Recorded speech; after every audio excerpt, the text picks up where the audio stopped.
সেই নদীগুলো বিলীন হয়ে গেছে, অথচ এই ঢাকাই হতে পারত ভেনিস। কারণ এত সুন্দর সুন্দর নদী আমাদের ঢাকার ভিতর দিয়ে ছিল, যেটিকে যদি আমরা সংরক্ষণ করতে পারতাম, সেটি হতে পারত আমাদের এই এশিয়ার ভেনিস, হতে পারত বাংলার ঢাকা, যেখানে পর্যটনের নগর হতে পারত বাংলার ঢাকা। আপনারা থাইল্যান্ডের ব্যাংককে অনেকে গিয়েছেন। ব্যাংককে একটা ভাসমান ফ্রুট মার্কেট আছে, আপনারা ভিডিওতে অনেকে দেখে থাকবেন। ব্যাংককের শহরে একটা নদীতে, ছোট্ট একটা নদীতে ভাসমান একটা ফলের বাজার আছে। সেই বাজারে প্রচুর পর্যটক যায়। আপনারা জানেন আমাদের টিকিট কেটে সেখানে যেতে হয়েছে, অথচ আমার ঢাকায় এখন যে 300 ফিটে যে ক্যানেলটি করা হয়েছে, সেই ক্যানেলটিও যদি সংরক্ষণ করা হয়, এটি আমাদের পর্যটনের জন্য দারুণ একটি জায়গা হতে পারে।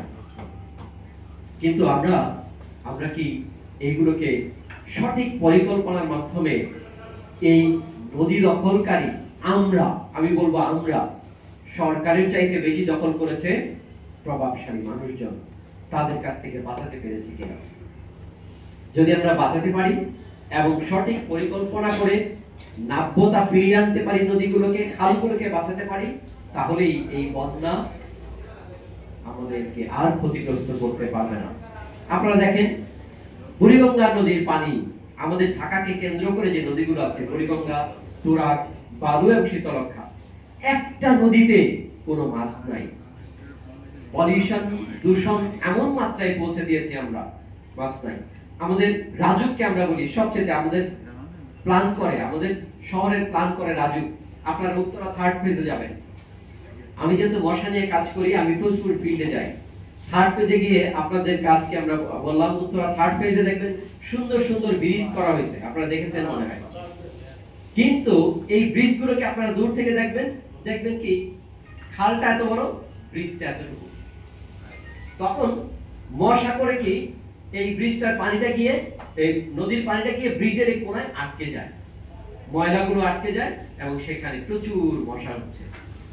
পলিউশন, যখনই পলিউশন বাড়বে, ময়লা বাড়বে, মশা হবে। একটা সময় দেখেন বাপি ভাইয়ের কি নোটে লেখা ছিল, উনি পড়েননি, বাংলাদেশে ফরিং ছিল। আমরা জিক্কার আঠা দিয়ে ফরিং ধরতাম, আপনারা হয়তো ছোটবেলায় অনেকেই ধরেছেন। ফরিং এর আঠায়, একটা পাথরের মাথায় জিক্কার আঠা দিয়ে ফরিং ধরতাম।